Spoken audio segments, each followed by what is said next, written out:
ఒకరోజు రాత్రి రాజాసాహెబ్కు ఛాతీలో నొప్పి వచ్చింది. అమ్మమ్మ నెయ్యి ఉప్పు కలిపి మర్దన చేసి కాపడం పెట్టినా బాధ తగ్గలేదు. రాజా రాణీమా రాజాసాహెబ్ను బండిలో డాక్టర్కు చూపించడానికి గాడర్వార్కు తీసుకువెళ్తున్నారు. బూరా తన కొడుకుకు ఇల్లు పొలము పనులు ఒప్పజెప్పి బండి నడపడం ప్రారంభించాడు. రాజా తాత చెమట తుడుస్తున్నాడు, చేతులు రాస్తున్నాడు. రాణీమా ఛాతీ అరికాళ్ళు రాస్తుంది. చలిలో కూడా అతడు చెమటలో మునుగుతున్నాడు. స్పృహ లేకపోయినా నమోకార మంత్రం జపిస్తున్నాడు. బూరా తన యజమాని బాధను భరించలేకపోతున్నాడు. రాజాసాహెబ్కు శ్వాస తీసుకోవడం కష్టంగా ఉంది. అకస్మాత్తుగా అడిగాడు, ఎంత సమయమైనది? రాజా అన్నాడు, 9 కావచ్చు. అమ్మమ్మ తన పతి మృత్యువును చూచి కూడా రాజా కొరకు తన కన్నీరు ఆపుకొంది. 7.5 సంవత్సరాల రాజాకు కూడా తాత మృత్యువు బోధపడ్డది. తాత చెవిలో రాజా అడిగాడు, తాత మీ చివరి కోరిక ఏమైనా ఉంటే చెప్పండి. తాత వణుకుతూ చేతులతో తన వేలు నుండి బంగారు వజ్రపు ఉంగరం తీసి రాజా చేతిలో పెట్టాడు. వజ్రం ఒత్తగానే మూత తెరుచుకొని మహావీరుని చిత్రం అగుపడును. అందులో భూతద్దం ఉండుట వలన చిత్రం చాలా పెద్దగా అగుపడును. రాజాకు ఆ రహస్యం ఇంతవరకు తెలియదు. రాజాసాహెబ్ కన్నీరు కారుస్తూ ఉంగరం రాజాకు ఇచ్చి, రాజా ఈ ఉంగరం తప్ప నా వద్ద ఏమీయూ లేదు నీకు ఇవ్వడానికి అన్నాడు.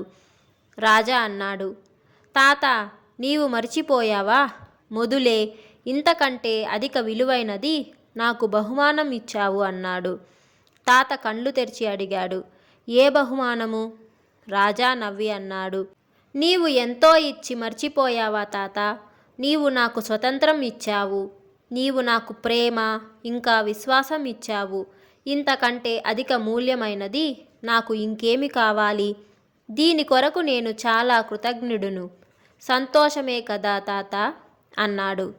తాత తల ఊపి అపరిమిత సంతోషంతో శాంతితో కళ్ళు మూసుకున్నాడు. తరువాత అన్నాడు, మీరు దుఃఖించకూడదు, నేను మరణించడం లేదు. పత్నితో అన్నాడు, బూరాను మంచిగా చూసుకోవాలి. నాకు తెలుసు రాజాను నీవు చూసుకుంటావు, కానీ బూరా మనకు ఎంతో సేవ చేశాడు. రాణీమా అన్నది, నేను బూరాను చూసుకుంటాను, మీరు నిశ్చింతంగా ఉండండి. రాజాసాహెబ్ పరమశాంతితో కళ్ళు మూసుకున్నాడు. కొంతసేపు తరువాత తడబడుతూ అన్నాడు, రాజా చక్రాన్ని ఆపు. నీవు చక్రాన్ని ఎందుకు ఆపడం లేదు? రాజా అన్నాడు, తాతయ్య దయచేసి మౌనంగా ఉండండి. ఒకవేళ బండి ఆపితే ఆస్పత్రి ఎలా చేరుతావు? తాత అన్నాడు, రాజా నీవు వింటున్నావా? నేను చెబుతున్నాను, చక్రాన్ని ఆపు. నీవు మీ అమ్మమ్మ నవ్వు వింటున్నావు, నా చప్పుడు వినడం లేదా? నాకు తెలుసు, ఆమె ఒక వింత స్త్రీ. చూడు, నా మాటకు నవ్వుతుంది. నేను ఆమెను నేటి వరకు అర్థం చేసుకోలేదు. తాతయ్య, అమ్మమ్మ లాంటి సరళ సహజ మహిళను నేను నేటి వరకు చూడలేదు. నేను ఆమెకు హాస్యపు మాట చెప్పాను, అందుకే నవ్వింది అన్నాడు రాజా. అయితే సరే, కానీ రాజా చక్రం మాట ఏమయ్యింది?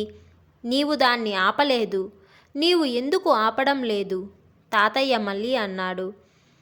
అకస్మాత్తుగా రాజా మస్తిష్కంలో విద్యుత్తులా మెరిసింది. కళ్ళు మూసుకోగానే అతనిలో గాఢ ప్రకాశం కలిగింది. రోమాంచితుడై, తాతయ్య నీవు ఏమంటున్నావో పూర్తిగా అర్థం చేసుకున్నాను. కానీ నీకు తెలుసు, ఈ జీవన మృత్యువు చక్రాన్ని మీరు తప్ప ఎవ్వరూ ఆపలేరు. ఇందుకే మీరు శాంతైపోండి. దీనిని ఆపడానికి సహాయం చేసే ప్రయత్నం చేస్తా అన్నాడు. ఇది విని అమ్మమ్మ ఆశ్చర్యచకితురాలై, రాజా నీవు ఏమంటున్నావు? నీవు అతనికి ఎలా సహాయం చేస్తావు? ఈ విచిత్రం చూస్తుంటే అతని కళ్ళలో కాగడాలు వెలుగుతున్నాయి. రాజా చిరునవ్వుతో అన్నాడు, ఆశ్చర్యపడకు అమ్మమ్మ. తాత మరణం చూచి పూర్వజన్మపు జ్ఞాపకము వచ్చింది. నాకు పూర్వజన్మలో ఎవరో మరణించుచుంటే అప్పుడు టిబెట్లో జీవన మృత్యు చక్రాన్ని ఆపటం నాకు పూర్తిగా జ్ఞాపకం వస్తుంది. తాత మరలా జన్మ తీసుకోకూడదనుకుంటున్నాడు. ఈ జనన మరణ బంధనం నుండి ముక్తం కాదలిచాడు. దానినే ఆపమంటున్నాడు. రాజా ఏదో ఒక మంత్రం మెల్లగా జపించసాగాడు. అది ఏమిటో అమ్మమ్మకు తెలియదు. రాజాకు కూడా తెలియదు. దాని అర్థం కూడా తెలియదు. ఆ మంత్రం అచేతన లోతులో నుండి ప్రకటమై పూర్తిగా బండిలో ప్రతిధ్వనించింది. అది విన్న తాత ముఖం మీద నల్లని మృత్యువు ఛాయ మాయమై ప్రకాశవంతమైనది. ఈ ఘటన 14 సంవత్సరముల తరువాత బుద్ధత్వం ప్రాప్తించినప్పుడు తెలిసింది. ఇది తిబ్బతీ లామాల బారదో తోతల్ ప్రక్రియ. వ్యక్తి మరణించే సమయాన లామా ఈ మంత్రం చదువుతారు. ఈ మంత్ర అర్థం శాంతమైపో, పూర్తిగా శాంతం. మీ శరీరంలో ఏది అవుతుందో అది కానివ్వు. నీ కేంద్రం మీదకి వెళ్ళు. ఏది అవుతుందో దానికి సాక్షి కమ్ము. నీ కేంద్రం మీదకి వెళ్ళు. నీవు శరీరం కావు. నీవు కేవలం సాక్షివి. ఒకవేళ ఈ స్మరణతో నీవు శరీరం వదిలినచో జనన మరణ చక్రం ఆగిపోవును. రాజా బుద్ధత్వం పొందిన తరువాత పూర్వజన్మ స్మృతి వచ్చి తెలుసుకున్నాడు. అతడు పూర్వజన్మలో 700 సంవత్సరాల పూర్వము తిబ్బతి లామాల్ ఉండేవాడు. తాత కూడా తప్పక బౌద్ధ భిక్షువు ఉండాలి. అతనికి పూర్వజన్మ స్మృతి వచ్చింది. రాజాలో దాగి ఉన్న లామాను గుర్తించి అది జ్ఞాపకం ఇప్పించడానికి రాజా చేతనాన్ని మేల్కొల్పుచున్నాడు. రాజా చక్రాన్ని ఆపు. ఆపు చక్రాన్ని. నీవు ఎందుకు ఆపడం లేదు చక్రాన్ని అన్నాడు. కొంత సమయం తరువాత రాజాసాహెబ్ మెల్లమెల్లగా నమోకార మంత్రం జపించడం ప్రారంభించాడు. బండిలో శాంతి పూర్తిగా వ్యాపించింది. రాజా గమనించాడు. తాత గుండె శ్వాస ఆగి ఆగి నడుస్తుంది. అమ్మమ్మ అతని తల ఒడిలో పెట్టుకొని నొసలు నిమురుతున్నది. చివరిగా రాజాసాహెబ్ సంస్కృత శ్లోకం పలికాడు. తుదియం వస్తు గోవిందం తుభ్యం ఏవ సమర్పయోత్. హే పరమాత్మ, మీరు నాకు జీవనం ఇచ్చారు. నేను ధన్యవాద సహితంగా మీకే ఈ శరీరాన్ని తిరిగి ఇస్తున్నాను. భారతదేశంలో జనులు జైన, బౌద్ధ, వైష్ణవ ఈ 3 ఒకే సాంప్రదాయమని విష్ణువుని, శివుని పూజిస్తారు. గీత, రామాయణం చదువుతారు. అందుకే రాజాసాహెబ్ అంతిమ సమయంలో ఈ శ్లోకం అచేతనం నుండి ప్రకటమైనది. ఈ సంసారం అత్యంత రహస్యమయము. మనమందరం సంసార వేదిక మీద నటులము. అది ఎలా ఆడిస్తే అలా ఆడుతాము. అధిక మంది మూర్ఛలోనే జీవిస్తారు. జాగ్రత్త దశలో మరణించేవారు ముక్తులవుతారు. తప్పుడు గురువు నుంచి తప్పించే తన ప్రయత్నమును తాత గుర్తించలేదు. అంతిమ సమయంలో గుర్తించాడు. తాత మృత్యువులో తను ఒక సన్యాసిని అని గుర్తించాడు. విశ్వానికి ఒక కొత్త సన్యాస మార్గము, పలాయనం లేని జాగరూకమైన ఒక కొత్త సన్యాస మార్గాన్ని విశ్వానికి ఇయ్యాలి. అన్ని ధర్మాల మార్గాలు ఒకే గమ్యం చేరుతాయి. రాజాసాహెబ్ ఎల్లప్పటి కొరకు కళ్ళు మూసుకున్నాడు. రాజా అన్నాడు, అమ్మమ్మ, తాత శ్వాస, గుండె ఆగిపోయినట్లు ఉంది. ఆమె అన్నది, నీవు చింతించే అవసరం లేదు. నాకు తెలుసు, ఇక అతడు లేడు. కానీ రాజా, ఈ క్షణాన్ని మరవలేను. ఇంకా నన్ను ఏమీ అడగకు. ఇద్దరం మౌనమైపోయారు. బూరా అడిగాడు, రాజా బిడ్డ, అంతా సరిగానే ఉంది కదా, మీరు మౌనంగా ఎందుకు కూర్చున్నారు? బూరాకు వారికి మధ్య తెర ఉంది. అమ్మమ్మ, రాజా మౌనంగానే ఉన్నారు. బూరా ఆందోళనతో అడిగాడు, రాజాబాబు, మీరు ఎందుకు చెప్పడం లేదు? రాజా అన్నాడు, బూరా, మనమందరం మౌనంగా ఉండాలని తాత కోరిక. మిగతాదంతా సరిగానే ఉంది. కానీ తాత మన అందరినీ విడిచి ఎల్లప్పటి కొరకు వెళ్ళిపోయారు. బూరా బోరున ఏడుస్తూ అన్నాడు, ఎప్పుడు యజమానే మనలను వదిలి వెళ్ళిపోతే ఇక నేనెందుకు జీవించాలి? నన్ను ఒక చిన్న తమ్మునిలా ప్రేమించాడు. ఎప్పుడు నన్ను నౌకరిగా చూడలేదు. మరణించే సమయంలో కూడా అమ్మగారికి నన్ను బాగా చూడాలని చెప్పాడు. కానీ ఏకధారగా దుఃఖిస్తూ బండి నడుపుచున్నాడు. కొంత సమయం మౌనము, శాంతిలో గడిచిపోయింది. రాజా అడిగాడు, అమ్మమ్మ, నీవు తాతను ఎంతో ప్రేమించేదానివి. కానీ నీవు ఎందుకు ఏడవడం లేదు? పిచ్చివాడా, నేను నీ కారణంగా ఏడవలేదు. నేను ఏడ్చినచో నీవు కూడా ఏడ్చెదవు. మనమిద్దరం ఏడ్చినచో ఓదార్చేవారెవ్వరు అన్నదామె. నీవు చింతించకు అమ్మమ్మ, నేను కూడా ఏడ్వను అన్నాడు రాజా. అమ్మమ్మ తన పతి మృత్యువు కోసం ఏడ్వక కండ్లు మూసుకొని ప్రేమ సమర్పణ, ఉత్సవ ఆనందగీతం పాడుట చూచి రాజా మంత్రముగ్ధుడైనాడు. రాజా బండిలో ఒరిగి ఆకాశంలో అస్తమిస్తున్న సూర్యుణ్ణి, ఉదయించబోయే నక్షత్రాలను చూస్తూ సాక్షిగా అన్నాడు. బూరా గాడర్వార్లో రాజా ఇంటి ముందు బండి ఆపి సమాచారం ఇవ్వగానే రాజా తండ్రి తన తమ్మునితో డాక్టర్ను పిలవమని చెప్పాడు. రాణీమా నవ్వి అన్నది, మీరు శిక్షితులై కూడా మూర్ఖునిలా ప్రవర్తిస్తారెందుకు? డాక్టర్ను పిలిచే అవసరం లేదు. అతడు మరణించి చాలా సమయం అయినది. అతి శీఘ్రంగా దహన సంస్కార ఏర్పాటు చేయండి. పరివారం అందరూ ఆమెను చూచి ఆశ్చర్యచకితులయ్యారు. డాక్టర్ తాతను చూచి రాజాతో అన్నాడు, మీ తాత మరణించి 15-20 గంటలు అవుతుంది. రాజా అన్నాడు, లేదు, అతను మరణించలేదు, నిద్రిస్తున్నాడు. శ్వాస తీసుకోనంత మాత్రాన మరణిస్తాడా? తాత అందరినీ క్షమించాడు. ఆత్మ, ప్రేమ ఎప్పుడూ మరణించదు. ఒకవేళ ప్రేమ మరణిస్తే ఇక ప్రపంచంలో ఏమి మిగులును?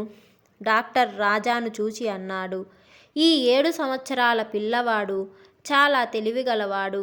ఇతడు గొప్ప తత్వజ్ఞాని అవుతాడు, లేదా పిచ్చివాడవుతాడు.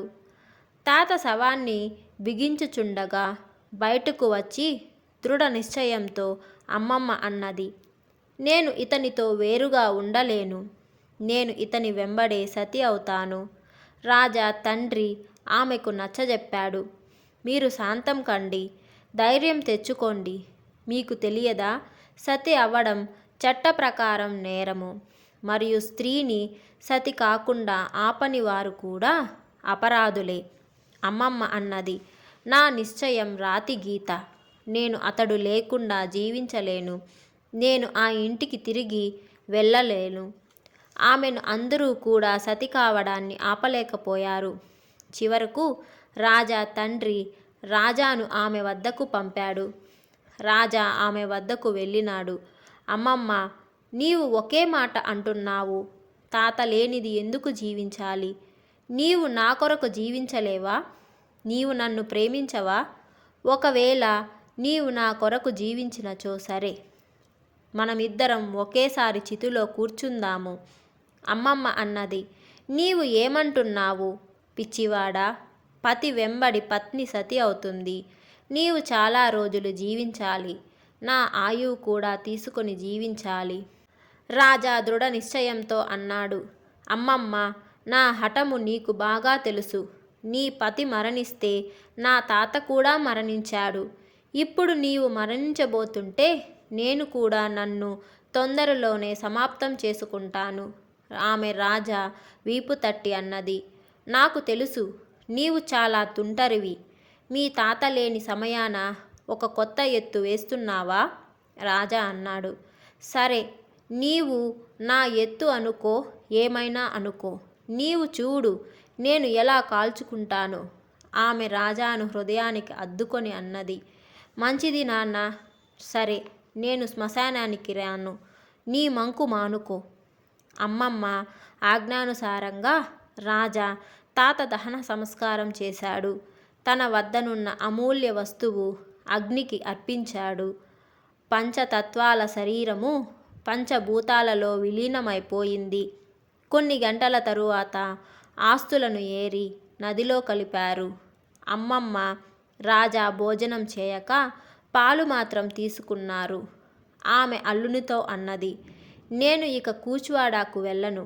ఇక్కడే దగ్గరలో ఏదైనా ఇల్లు అమ్మకం గాని అద్దెకు గాని ఉంటే చూడండి. నేను తొందరలోనే ఒంటరిగా ఉండదలచాను. బూరాను వెతికి భోజనం చేయించండి. బండిలో ఉండవచ్చు. ఒక వ్యక్తి బూరాను వెతకడానికి వెళ్ళాడు. రాజా తండ్రి అన్నాడు, దగ్గరలోనే ఒక ఇల్లు ఉంది. దాని పక్కనే వేప చెట్టు ఉంది. ప్రేతగ్రస్తులు మేకులు చెట్టుకు కొట్టి ప్రేతాన్ని బంధిస్తారు.